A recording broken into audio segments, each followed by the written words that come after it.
My name is Jonathan Bellingham, and I'm one of third generation of the Austin family members who have been caretakers and trustees for this unusual little place called Capon Springs.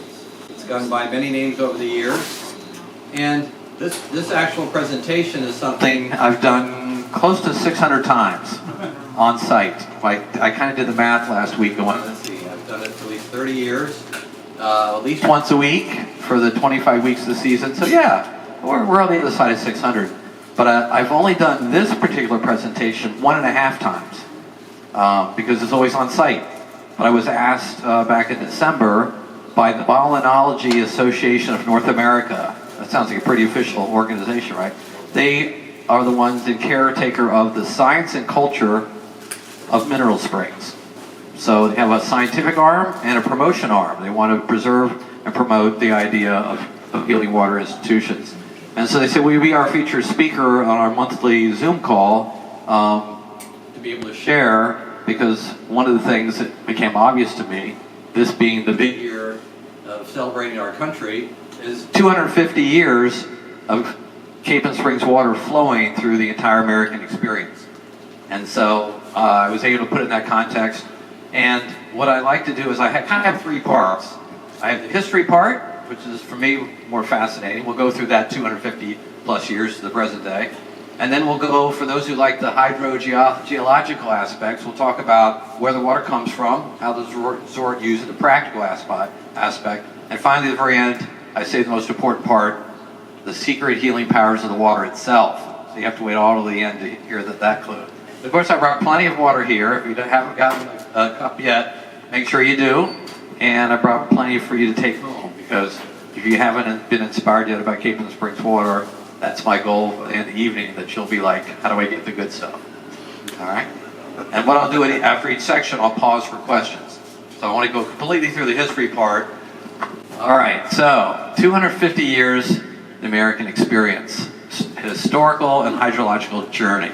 And I have the 4th generation of my family here to be my tech person. So this is, I mentioned, a little bit of the overview. So when I say 250 years, I'm starting with, of course, back not in the European history, but the Native American history. The whole word Capon is a much anglicized Native American word that means medicine waters, healing waters. So they knew about the properties. It's been a pilgrimage site ever since. And so I'll walk through that little bit of that part, but all the way through the surveying, when of course we weren't a country yet, into the resort development, a little bit of the medical stuff, and then talk about what's happening with the water today. As I mentioned, the source. I'm going to explain where does it come from, the hydrologic features of it, and then finally understanding of the water, which has become even more important. You know how history, as we know, cycles back again, and now the healing waters are something that we're hearing from our guests, the community, and organizations like the Bollinology Association of North America, which I would never have heard of. All right, next one. We know it's a Native American site because there's an actual physical remnant. There's a petroglyph that they carved right in the area, right where the spring comes up underground. Oh. And those who study Native American archaeology say that these 2 little starbursts, you can just see the remnants, because we don't know how far back it goes, but we're talking, thousands of years. Right by the spring is the sacred symbol. So they marked it so that people could find it. And like most Native American traditions, this wasn't something that anybody owned. It wasn't a place that you could settle. It was a pilgrimage site, so people would go there for healing. Now, this is important because it was an area that was going to be discovered by a European. So next slide, we'll start with the European discovery. Now, I started in 1765 because that's the first documented European finding of the spring.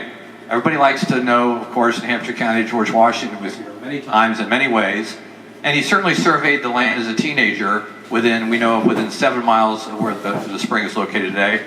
There's some evidence in the literature that he actually enjoyed the waters, but most of that came from marketing material. So we think that was a promo. It sounds so much better if George Washington drank water here. Berkeley Springs can claim that. We'll let them have that. We had another famous president, which we'll mention later. But it did provide a chance for people to discover the spring. And the way it was passed down through oral tradition was Henry Fry from Winchester was hunting bear up on Great North Mountain, came down from the mountain, found the spring coming up from underground, tasted it, found it delicious, and as any dutiful husband would do, he went back to find his wife who was ill at the time, and he brought her to the spring. And she was healed of all her isms, of which there were many in the 1700s. So he thought, this is good stuff. Of course, this land at the time, we're not the United States, all owned by Lord Fairfax and his minions. That was, of course, deeded to him from the King of England. And so Lord Fairfax, of course, had millions of acres in the area. This was no exception. And so as finally we become a country, and what's going to happen is, of course, we're in the Commonwealth of Virginia.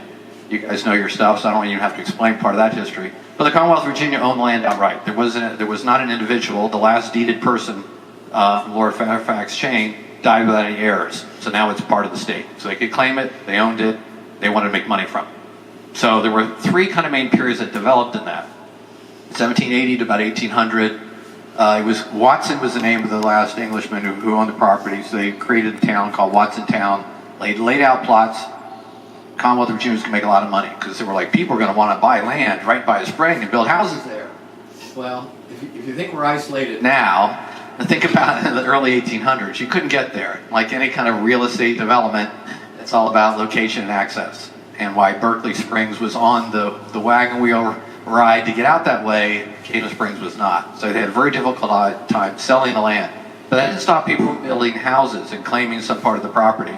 And so people were coming, staying, enjoying the waters, even before the grand era that came later in the 1850s. So after Watsontown grew, by the 1820s and 40s, it had a very interesting popularity, not just for people, but for animals. So we'll go to the next slide. These are some old newspaper articles that were only discovered about 2 years ago. One of our cousin-in-laws, fanatic for history, found out there's a way you can Google newspapers, put in anything that mentions Capon Springs, and you would find some of these. Let's see, this one on the left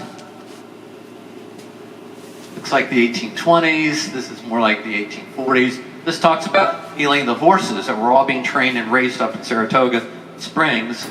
Were being cured of the bots, which I'd never heard of before this. But yeah, is that what it was? They were getting disease? Okay. Well, the water was doing great things for them. And it was also, of course, good for all the other ailments you can see listed there. And everybody had their spring. There were by this time of the 1840s, there were dozens of these springs of the Virginias. And what's interesting is see how it was cataloged. How many people are familiar with Stan Cohen's work, Springs of the Virginias, where he lists at least 75 springs that were becoming famous by the 1830s all the way to about 1890. 75 of them known. There's only 5 left today from that original, almost 6 dozen springs. And that'll be an interesting part of the history. I'm doing it as a teaser that we're going to get to. Why? What happened to them? How did Capon Springs become one of the remaining 5? To be revealed soon. Slide. All right, this is where the resort really took off. Everybody kind of marks a point in history when a company in Baltimore said, we want to be a resort just like the Greenbrier, the Homestead, the other famous resorts that were getting all the famous people coming to them. And so they built, this is an artist's rendition, but it's pretty close to scale with the large pillars you can see. It was completed on time. It took about 18 months. They had a soft opening in 1850.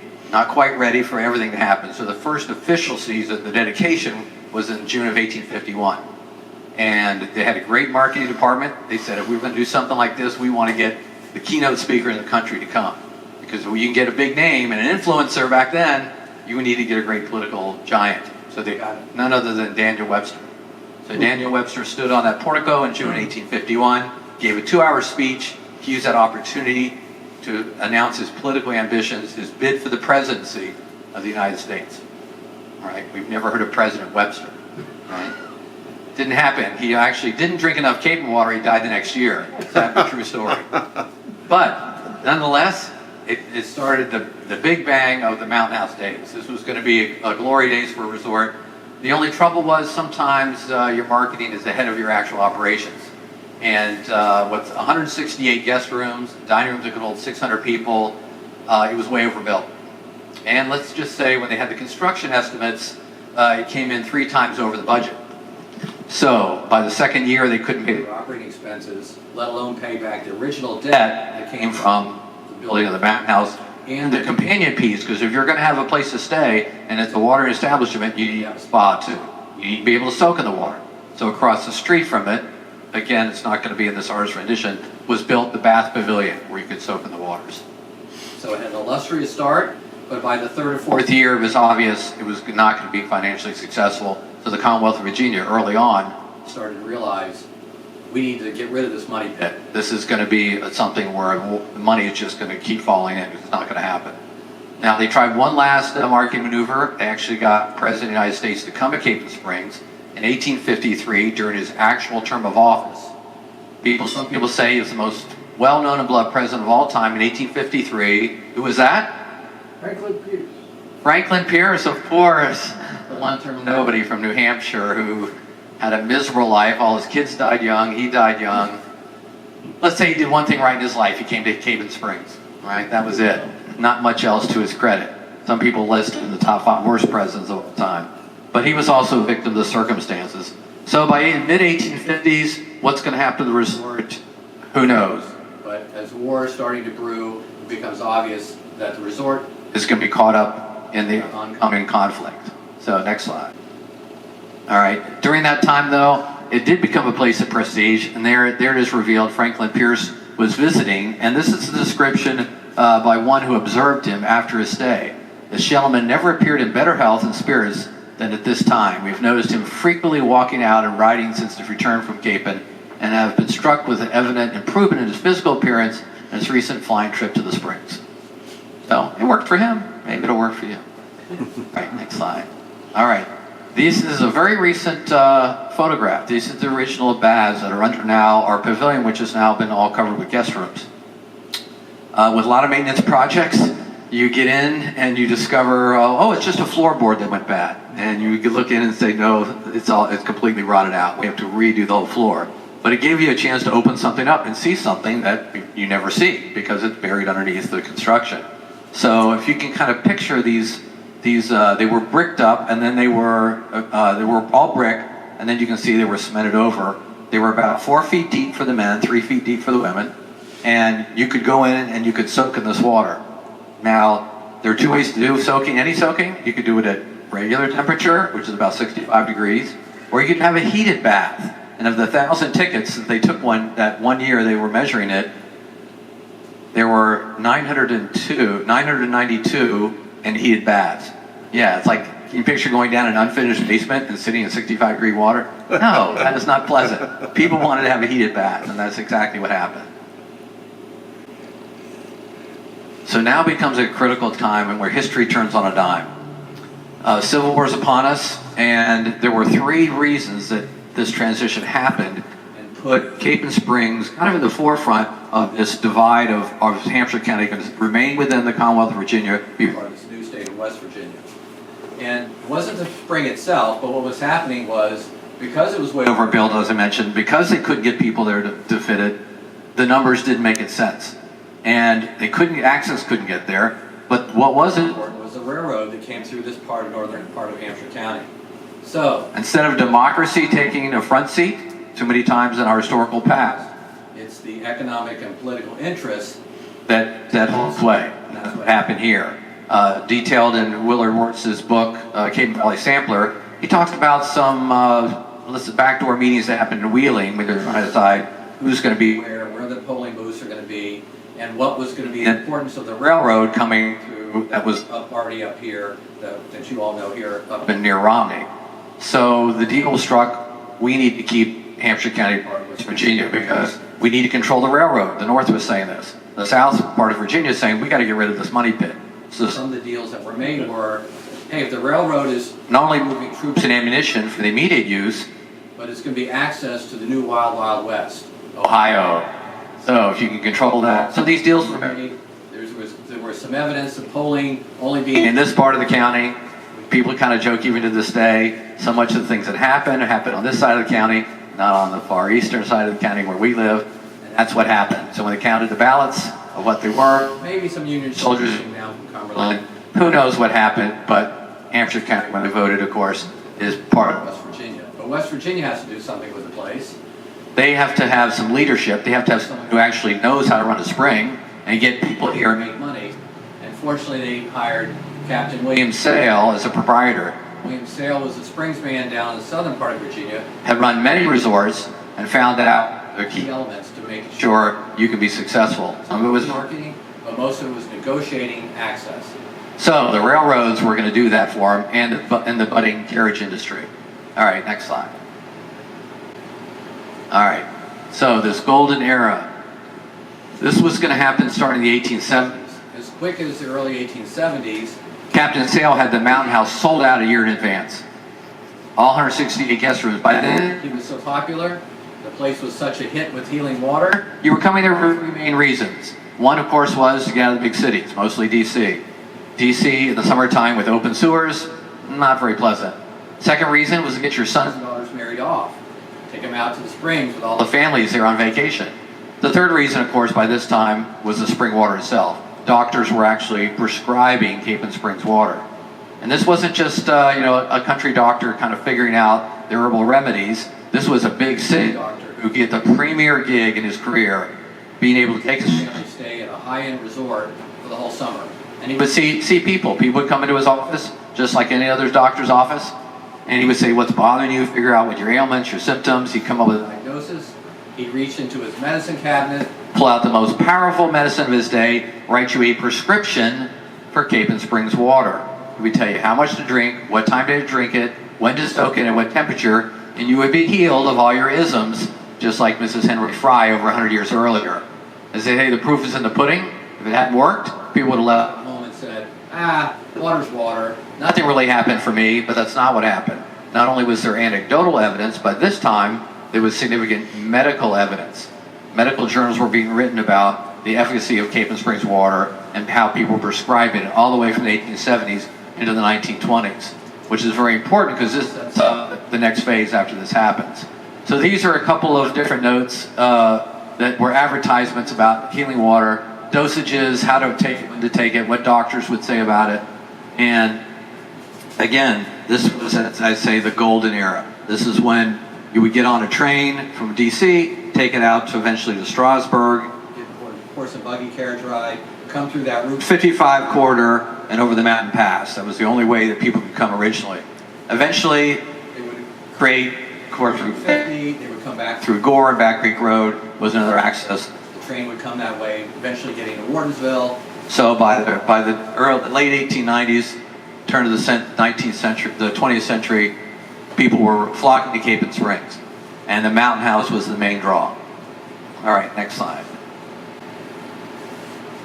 So what happened then with the Mountain House? If anyone's been to the resort, you've seen it's not there. So like so many places, this is where I already prefaced it by saying these historic springs, there were dozens and dozens, there's only 5 left.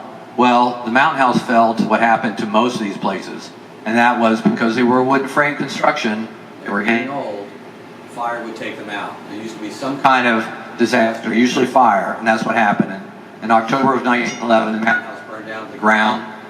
And at a time where really things were changing culturally, with the invention of the automobile, people were actually taking other vacations, and the railroad kept going further west, so people kept having other ways of travel. And so the resorts themselves were falling in disrepair and being forgotten. The default future for all of them was to disappear and fall away, just like a lot of things in history. That would have been the default future of Capon Springs, if not for one reputation of their water. People were like, okay, that was tough. That was tough for me to drive all the way or find a way by train to get to the resort. I really just want the water. Let's try that journey in reverse. Let's see if we can put the water on train, get that to DC, from there all up and down the eastern seaboard. So by the 1920s, Capon Springs water was home and office delivery in those 5-gallon glass bottles, 25 major U.S. cities. People were clamoring for it, and it was a profitable business. So much so that by 1924, the entire U.S. Olympic team trained exclusively with Capon Springs water. So those who are sipping some right now, maybe you feel Olympic-like already. All right? So popular was it that here's a letter on the stationery of the president of the U.S. Olympic Committee at the time, who by 1928 authorized a shipment to the athletes all the way up to competition. You can imagine water very heavy, bottled glass, very expensive to ship overseas to Europe. But the athletes said, we need this all the way to competition. We've been training with it. You're going to deny us the 5 days and up and through our competitions? No. And it may be hard to see from there, but it's nice when you see his signature, you actually recognize at the bottom of that. That gentleman's name is Douglas MacArthur.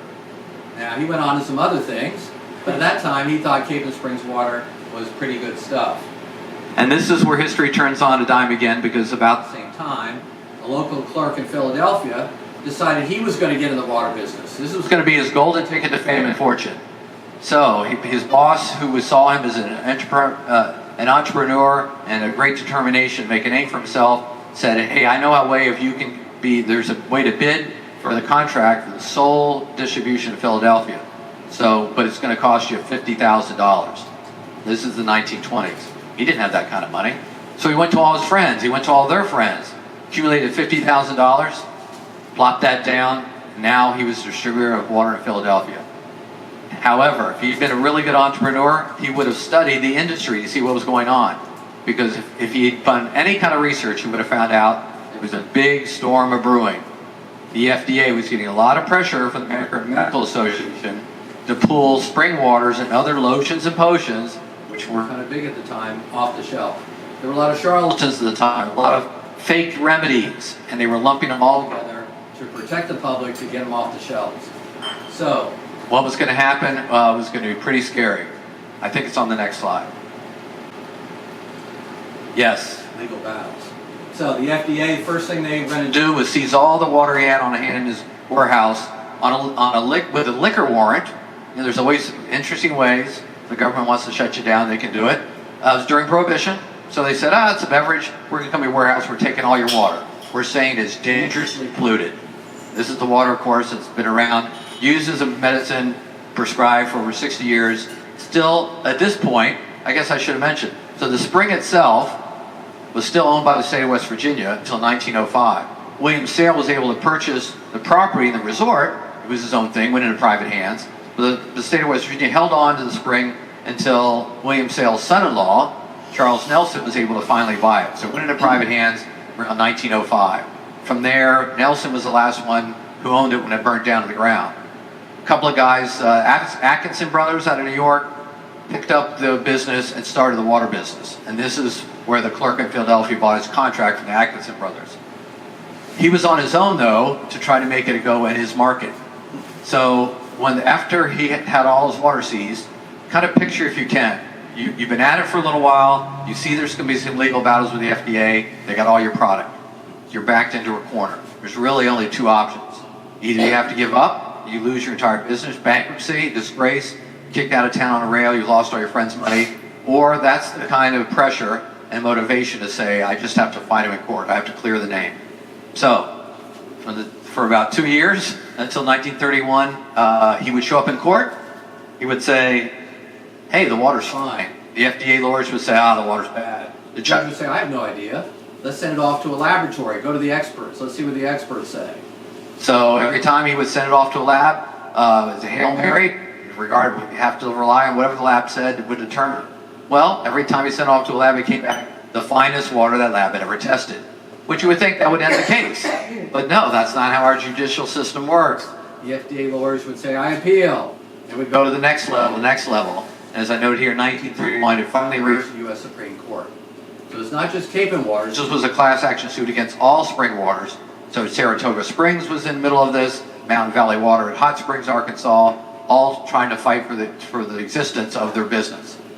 Well, the justices look at the evidence that was most prevalent to them and the most compelling, and that was there were physicians who had an average of 20 years experience with the water testify under oath, this is good stuff. Well, that was enough for them. They said, we're not even going to hear the case. Case closed. Hooray! This clerk in Philadelphia spent the next 20 years being the most successful bottler of Capon Springs water in the history of the world for about 3 months. He did not own the spring. He's just a distributor in Philadelphia. He's at the mercy of the owners of the spring, who obviously by this now knew that the water business was not going to be the way to go in the future. They said, we have to resurrect the resort.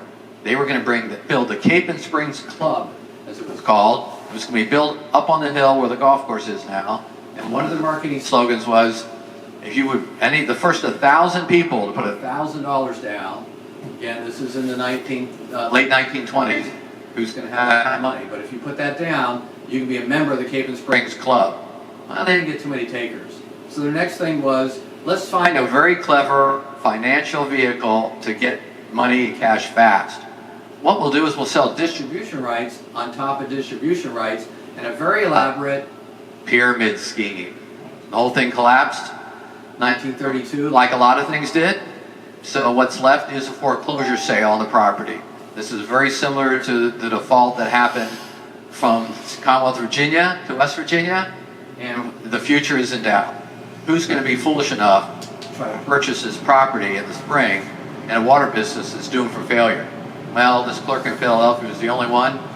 He showed up on the courthouse steps right up here, July 9th, 1932. Didn't have the $16,500 needed to pay the back taxes, which is what was left on foreclosure sale. So fortunately, the president of the Bank of Romney at that time, who was a former governor of West Virginia, gave him a little bit of money. He says, I believe in this guy. We're going to make this happen. So he won all his legal battles. Now he has clear title to spring. He spent the next 20 years being the most successful bottler of Capon Springs water in the history of the world for about 3 months. I look back in our files again. I knew generally the story, but through about the 1930s and 40s, even though he won the FDA case, the Federal Trade Commission, the local health departments, all were conspiring to get this off the market. He fought with them about what the label said, because they were making claims that, oh, you say the water's going to heal all these things. They said, no, I don't have that on my label. Whatever you want to put on the label, we'll do. They said, okay, what we're saying is you can't make any claims your water is any better than water out of the Potomac River, which somehow was their benchmark. So it was all these legal things that just dragged out. Meanwhile, his friends were saying, what in the world are you still in this water business for? All right, let's go to the next slide. So 20 years of legal battles. While this was going on, he was still in the water business, still trying to make some money, and he was experimenting with all different kind of beverages that you can have with water. He was making a fantastic ginger ale, and in the 30s, as Prohibition was being lifted, he had a dream of a delicious Capon beer. Well, that dream became realized in 2023, finally, after many years, which I will share at the end. But he had also a precursor to what we consider as the Slurpee now. So it was called Caponites, and he had other drinks. And by the 1940s and early 50s, Capon Springs water was the official water of the entire U.S. Congress.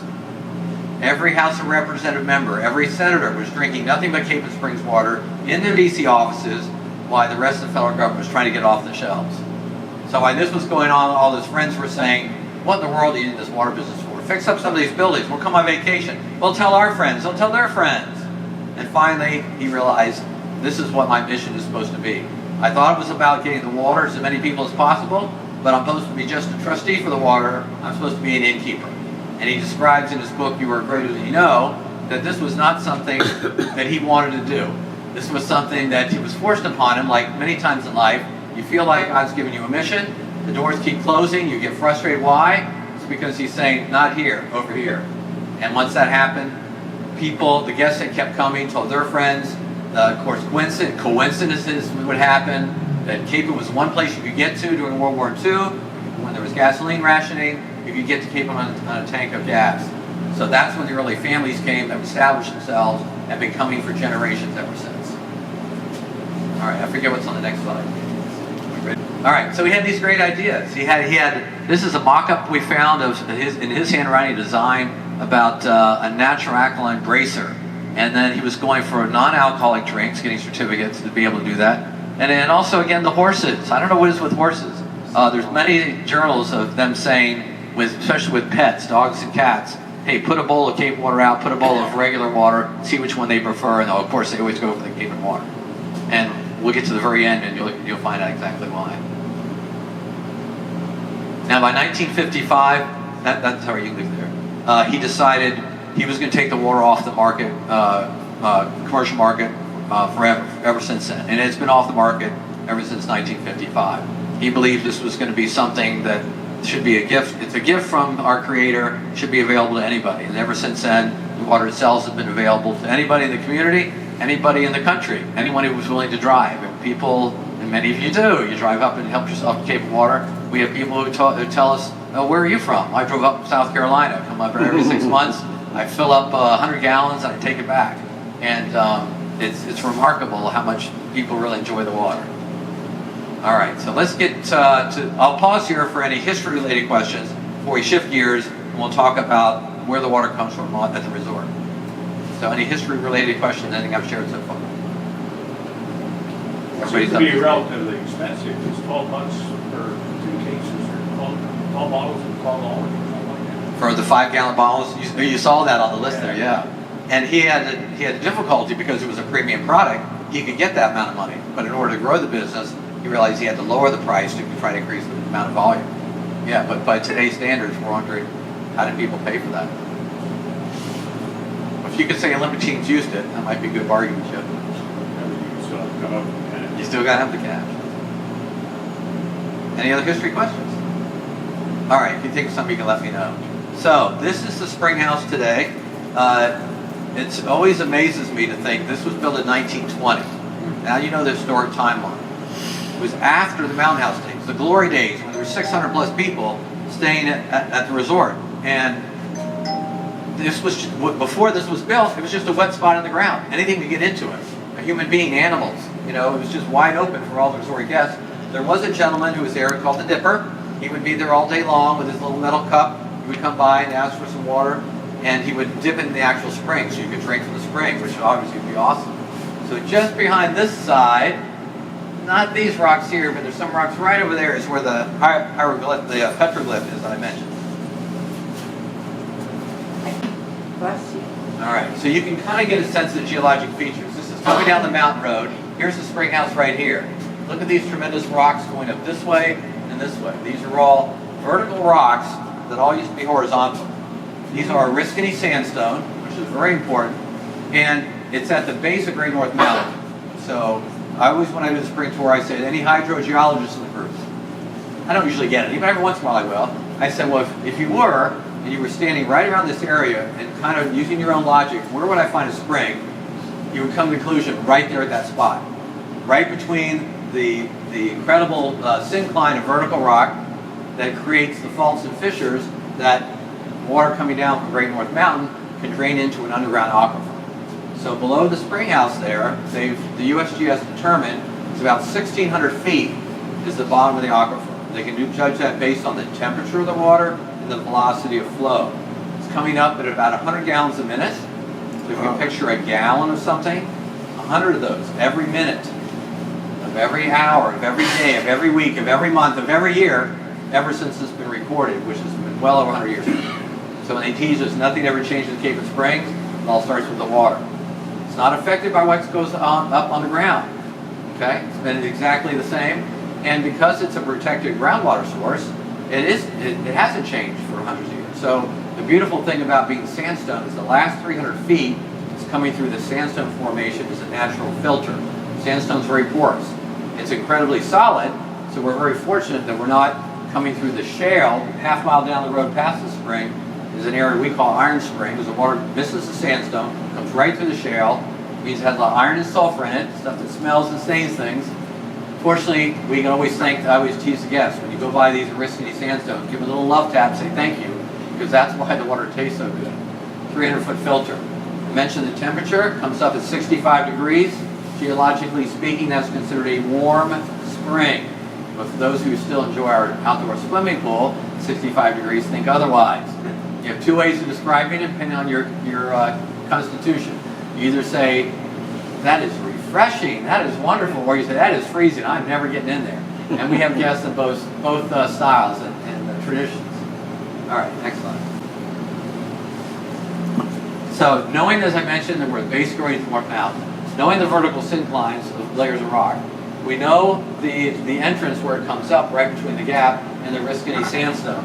So we all know the hydrologic cycle. Water comes down as rain, hits the surface of the earth, finds cracks and fissures in the earth's surface, works its way down, down, down, hits an impermeable layer of rock, usually a metamorphic rock, and then once it fills up the aquifer, it rises back to the surface. So this is exactly what happens at Capon Springs. There's no pumping whatsoever. It's not under any pressure. It's just completing that cycle. The beauty of this is we have a rough idea that it's taken at least 70 years to complete that cycle. And this is because of something that's not in the water, which is traces of tritium, which was introduced in the atmosphere during atomic testing in the 40s and 50s. So anything that's coming to the surface that doesn't have that means it came downstream before then. So as I was sharing this presentation to the Volcanology Association, it caught the attention of a documentary film crew that wanted to be able to come and share the story about healing waters. Their goal was to find people who could tell stories of the intersection between healing waters, science, and spirituality. And so when I said, well, think about it. The water that I'm drinking right now came down as rain when my grandparents were alive. So there's a continuity and unity of that. My grandfather used to go in the swimming pool every morning to start his day. I go in the swimming pool almost every morning. In fact, this is the first winter because I've learned about this ice plunge thing. Yesterday I was in the pool. It was not 65 degrees. I don't look at the temperature. I'm only in for 3 minutes and I get in the hot shower. But this kind of sense of connection means that I'm touching water that touched him, which also gives me this great sense of legacy that my grandchildren would be able to experience water that I experienced. I'm going to try some right now. Yeah, I think that's water to my grandfather. Okay, what do you have? Oh, my microphone? Is that better now? Oh my gosh, blasting out. I can turn it down. They were fascinated with this kind of connection. We can have that kind of connection with water, literally and physically, let alone metaphorically and spiritually. So, the water comes to the surface. What happens then? Well, we only use about 65% of that total volume. So even when we're completely full with all our guests, there's still extra water. When we're closed right now in the wintertime, the water is flowing, 100 gallons a minute. When we got 250 people flowing, 100 gallons a minute. We're not doing anything to it. We're just redistributing it. It drives our guests crazy, especially from out west. Water conservation, a very important issue in many parts of the world. Fortunately, at Capon Springs, we don't have to worry about that. Knowing we have this high quality water, we have more water than we can use. So we like to say, use your imagination here a little bit. Some of the water, well, they go, where does the extra water go to? Well, there's a creek, the Capon Springs run, right in front of this, where the spring house is. So some of it does go into there, and that run actually does lead down the road, all the way through the Capon Hollow, comes out to the Capon River. From there, it flows to Capon Bridge, and eventually hits the Potomac. Through the Potomac, it comes out through Chesapeake Bay into the Atlantic Ocean. So Capon Springs water is floating all around the world. Mind blown. Oh my gosh, exactly. But we joke at the resort, it's literally everywhere at the resort. It's in all the guest rooms. It's our entire water supply.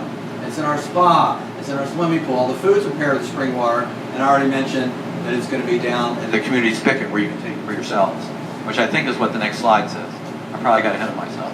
Oh, I'm going to see. So this is what you would look like if you went inside the spring. A lot of people, when I say come here and look at it, they're like, that just looks like a still, I don't even see the water. Every once in a while, it will bubble up, and that'll be one of the important parts of its healing agents that we'll get to at the end. Okay, next slide. All right, these are some of the things I've already mentioned about the volume, how it's used, the hydrologic cycle, and some of the opportunities we've had to share the water in other ways. For example, when I go to any of my tourism events, they know me as a water guy. If I'm down in Charleston at a tourism event or anywhere it's being held, like, where's the water? So even if I go to places like Berkeley Springs, I was just there for the International Water Tasting Festival, and you bet I brought over our Hampshire pride. We're not officially a commercial water, so we can't enter into the contest, but I've gotten to know the judges. They know I kind of, something like your special moonshine, I slide it to them on the side. You can have Capon water. You can deal with all the international waters and whatnot, but here's the real deal. And they always say how well it tasted. In fact, they had an international judge, this guy who is a international water sommelier. There is such a thing. And I had him taste the water, and I wanted to see his visual reaction on his face and hear some of his comments. He was from Germany. And he gave a little wry smile and said, this is pretty good stuff. So I kind of like, okay, thumbs up. I passed the test on that one. And we've had chances when, of course, a big spill down in Charleston, and they needed water. So we put as many as we could fill in the van, drove that down there to make sure they could get good water. Have anything else on there? Capon water is not a commercial product, but one of our guests, and every 5 or 6 years, a guest will say, you got to figure out a way to do that economics, make that commercially viable. And it's a volume business. It's pennies on the dollar. And you need to have a lot more volume. I'll give you an example. Berkeley Springs, which is still in the water business. Remember, what was our volume? Anybody remember? 100 gallons a minute? Theirs is over 2,000 gallons a minute. You can see the difference in volume. For us, we don't have enough. But didn't stop an enterprising Capon guest who opened up in the middle of COVID a brewery in Middleburg, Virginia, and he says, I'm going to get a custom-made tanker just for water. He had it driven up all the way from Florida, comes up so every 3 weeks, once the resort starts opening, fills up 500 gallons of Capon water, takes it back to his brewery in Middleburg, and makes 4 or 5 delicious varieties of beer, seltzers, IPAs, and sours. He's been doing this for about 3 years, made with Capon water. And some of his brewmeisters say, yeah, they have their own well that's really good, but he said, especially our Golden Lager, he said some of the best beer, it's one of his favorites he keeps on tap at his brewery. So if you want some delicious Capon Springs water beer, you go to Lost Barrel Brewery, or he makes sure we have enough that we can sell up at Capon, so you can kind of come into the store and say, hey, where's that Capon beer? Don't tell anybody, we don't want to rush. What's the name of the place? Lost Barrel Brewery is the name of the place in Middleburg. So, all right, next slide. All right, let's talk about the healing properties. So you saw in one of the ads already, he was labeling it as an alkaline water. So instead of some special minerals or secret magical formulas, it really comes down to pH. So most of the healing waters you could read about in Europe at the time were ones that would either sulfur, dealing with certain digestive type issues, or they were alkaline. And so when doctors were prescribing it, 3 main areas of the body affected by pH: digestive system, we already know the proper balance of pH there. Muscular and joint system, think of the isms and itises of the world. Remember Mrs. Fry? Inflammation. What do we know about inflammation now? It's one of the leading causes of all the other diseases we deal with, whether it's cardiac-related disease, whether it's the endocrine system, whether it's arthritis, whether it's any of those things. It's all has to do with inflammation. So if you can have I need to drink water. Where's that water? If you can have a water that's alkaline, it'll neutralize the proper pH. And one thing I learned from hearing these speakers in Berkeley Springs was I forgot that the pH of the blood is about 7.3, just over the neutral zone. What's the pH of Capon Springs water? 7.25. Isn't that interesting? So having a water that can help balance the body. What are we actually, from a biological standpoint? We're bags of water walking around, right? Over 60% of our body is water. They've just discovered, and this was the last thing that Donna had in this month's thing, is the interstitial tissue between the fascia and our body is a liquid communication system that's just as powerful as the lymphatic system. So, if you can have water that can help neutralize the buildup, you're going to make your whole communication system in your body work. So, they were focused on that. And finally, the skin itself, largest organ of the body. Proper balance of pH important to make sure your body's immune system stays strong. If that wasn't enough, I know personally at least 6 couples who told me after years and years of trying to conceive, it was only after drinking the water something happened. So we say, be careful out there. Then we get those guests who say, I don't know about all that, you know. But I'll give you one thing. I'm a skeptic, but I'll give you one thing. It does taste good. So I end up drinking more water.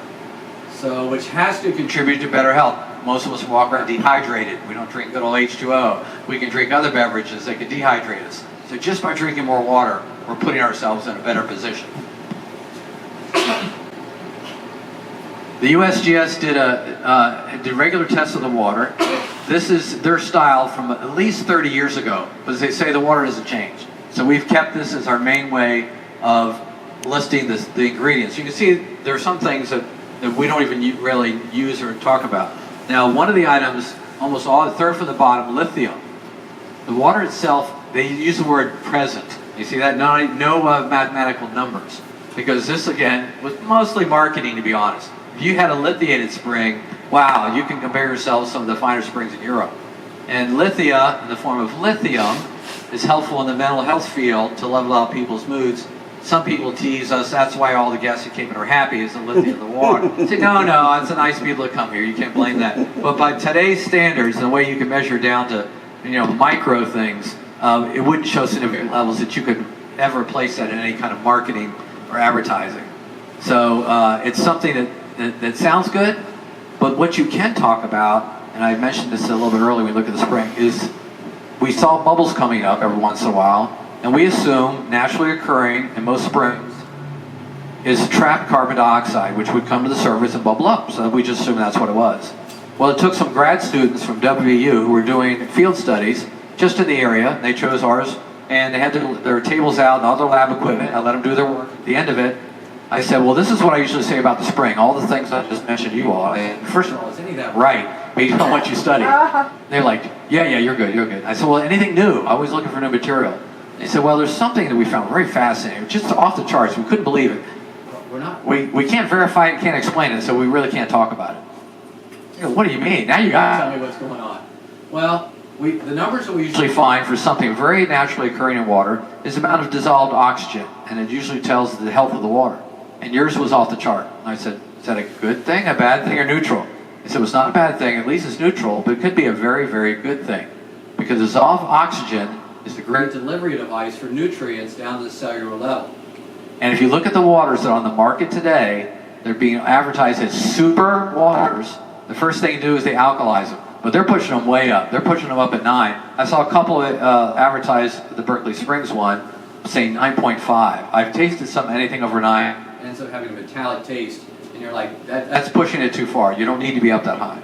So ours at 7.25 is a great place to be. So I'm like, what about the oxygenation? How's that going to really help? Well, maybe that's why the athletes were doing so well, because waters that are first lithiated and the super waters now are oxygenated. They pump them super full of oxygen. And here we have naturally occurring both alkaline and oxygenated water.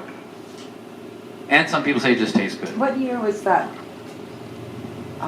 paper? The analysis? Yeah. I don't know exactly the year. It's been about 30 years. The USGS hasn't, they used to do regular studies of whatever maybe budget cuts. In fact, I met somebody, again, at Berkeley Springs last week, who did studies for the USGS, and he said, I'm really interested to see what's going on in your water. Maybe we'll come over and test it. Some of the testing now is super, super expensive, he said. So nothing really is, I said, well, do we really even need to? Because you know the hydrogeology of the area, you know nothing's really happened, how are we doing? And he said, no, I'm just curious. I'd love to be able to do that. So as I mentioned, we know people are like, well, how can I enjoy it today? Because it's not on the market. So we say the fountains are running all the time. As I say, our friends are looking for the knob, turn it off. What a waste of water. We have to remind them, no, the water's going to be there, whether we're there or not. It's flowing. We have to make sure it's in our soaking baths and our swim spa. And if you haven't been to our IGA bathhouse and spa, this year's our 20th anniversary. We can't believe it's been around 20 years. A tribute to one of the visions our grandfather had. We've had this water, the original spa, the bathhouse, but we never really had an opportunity to make it available and then add the healing arts of both massage and reflexology. And of course, if that word sounds familiar to you, you maybe saw recently advertising, because this coming Saturday, once again, our wonderful CVB has put together some great entertaining packages to keep people excited about coming to the area and enjoying it locally. And so this Cure for Cabin Fever program is going to feature, one of the items is reflexology down at the River House in Capon Bridge. And a very well-known reflexologist is coming to tell you all about its history, how it got started, even show you how to use it. And in fact, he's a second-generation reflexologist. His name is Jonathan Bellingham. Maybe you heard of him. All right, so I'll be there between 11 and 3. That's why we have the spa, actually. I was introducing people to reflexology. They were introduced to massage. The family finally said, well, we're having that. Let's bring back the healing water. So let's have some soaks. And so the spa is open year-round, even though the resort is not. You can come up most weekends, weather permitting. We had to close it this past Sunday because the snow was coming and we didn't want to take a chance, safety first. But people still see that. Now the spa has enabled us to make some great connections, both nationally. We're members of the Hot Springs Association, and that's put us in touch with several of the other historic springs.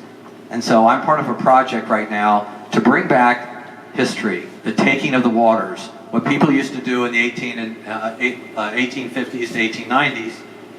I'm going to reconnect with the ones that remained. I mentioned some of them. So the Greenbrier, obviously still here. That's the furthest south one of the Virginias.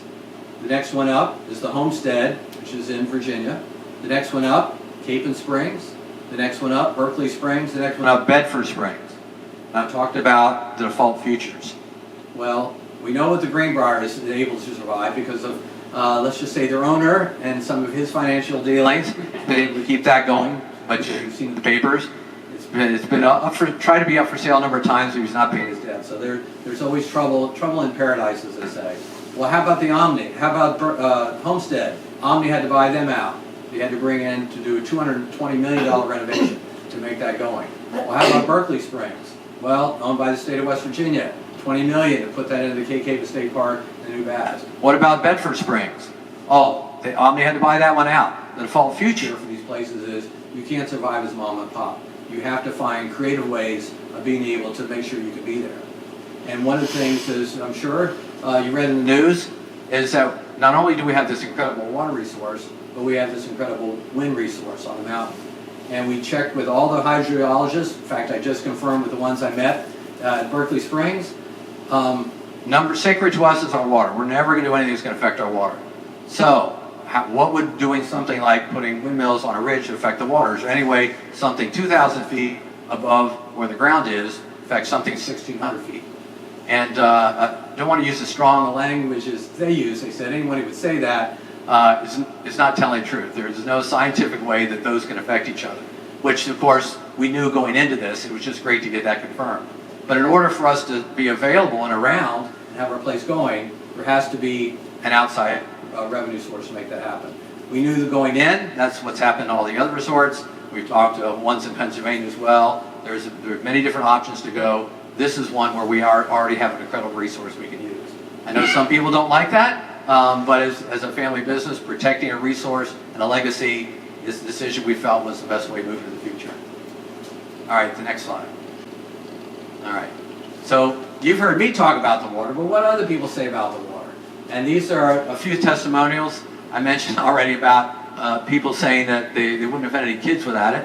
And other people, and these aren't just pulled out of literature from 100 years ago, right? These are people from today. When I do the spring tour every year, I'll have somebody who's maybe a little shy pull me aside and say, I've had either this acute issue or a chronic issue. I've been struggling for years.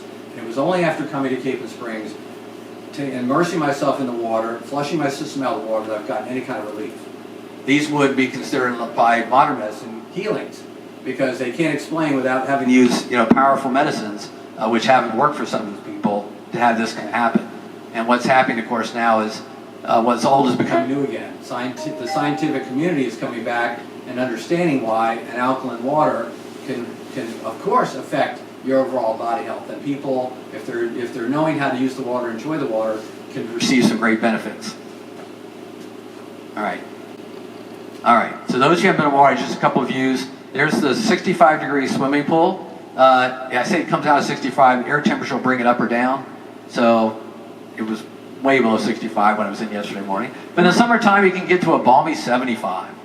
We drain it twice a week, and we clean it out. We want to keep it fresh. It's by the state of West Virginia. It is not a swimming pool. It does not fit the legal definition of swimming pool. A swimming pool is a closed system where it would have to be treated. This is pure Capon Springs water. It's a flow through. It comes in one and out the other. So by their definition, this is a lovely bathing beach. So welcome to West Virginia bathing beach right there in Capon Springs. Flows in one out the other. I mentioned about the swim spa. You can soak in your own 500 gallons of pure Capon water. We drain each time, scrub it down, so it's just your water. You're not like in a hot tub where you're sharing that water with other people. Nothing against that, but I don't know. Some people don't like it. How hot is that water? That water can be whatever temperature you want. We start out at about 100 degrees. I like it warmer. I can push maybe about 104, but somewhere between 98 and 104 degrees, whichever you like. And usually you can reserve it for about 30 minutes. It has jets you can see. You can put aromatherapy salts in it to increase your healing. Lots of fun things you can do. And of course, drinking, you have to drink the water too. That's why I brought it up. And there's the beer, Capon Springs Lager at Lost Barrel.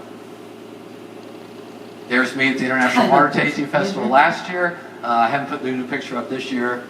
And yes, water does have a taste to it. There is a sommelier who comes out from California every year. taught us about basics just like in wine, mouth feel, body to it, taste, aftertaste. There's a number of things you can taste, but after tasting 30 waters, it's hard. It melds in together then at the end. It really does. I have to be honest. One of the new ways of enjoying water at our spa is there's a combination of massage and water therapy called Watsu. It's like a shiatsu in water. So it's a gentle moving in water where they're stretching, and people have found it very healing. And we're the only ones in the state of West Virginia currently offering Watsu. Fits right in our swim spa. So what you saw was a soaking bath. This is an actual swim spa, a little bit bigger. It is the same water, so it does have to be treated with chlorine. But I use this actually for, I've been a distance runner my whole life, but if the weather's bad or if I'm sore from an injury, I can run against the current. It's designed to swim against the current. I'm not a swimmer, so I don't know how to balance it, but you have these nice steady streams that you could swim in place. That's what that's for. This morning I did a workout in there where I'm using kind of those flotation weights, so I'm getting upper body work and I'm getting a running workout. And some people just like to play it. All right, so where are we going? We have dreams for the water, and as I mentioned, it's been great to be able to connect with Bonna and the Hot Springs Association and see where this can not only help us nationally but internationally. I was able to travel in 2024 as a delegate to the Global Wellness Summit in St. Andrews, Scotland, and as a delegate, I was invited to be a luncheon presenter at these lunch tables. There were 100 tables around, and I had a table with 5 other people, and they wanted me to share the healing properties of Capon Springs water. I only had 20 minutes. I had to do all this in 20 minutes. It was tough. But I had actually arranged through my checked luggage to bring Capon water. So I had Capon water on site that they could test and enjoy and be able to do that. That got me some connections with thermal spa towns of Europe who are looking for places to reconnect with, everything started in Europe from the Roman times all the way through, and now they're looking for ways of, hey, we have this baby over here in America. We planted some of the first spas there. What's going on with them? So Saratoga Springs hosted the first U.S.-based combination with Europe. I'm looking for them to come to a combination between Morgan and Hampshire County, where Berkeley Springs and Capon Springs could be a place they could come and see how we're enjoying it today. And I mentioned about trying to create the Taking the Waters trails that we could do, and eventually being able to expand what we offer at the spa and be kind of on the forefront of where hydrotherapy is going with the water. All right, so I've told you about the water. Now I want to show you one example of a healing that actually took place in the 1930s at the resort. So Katie's going to show you about a 45-second film. All right, my grandfather, Lou Austin. Okay, he's the one on the skit. Now you know the secret.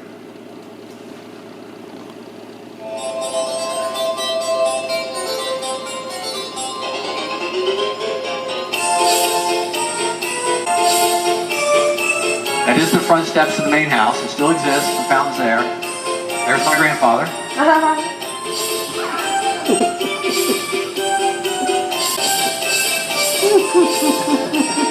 These are 2 of his friends. That after they drank the beer? That's the water right there at the fountain. Okay, that's the end of my program. As we like to say, drink the water in good health. Salud. Thank you.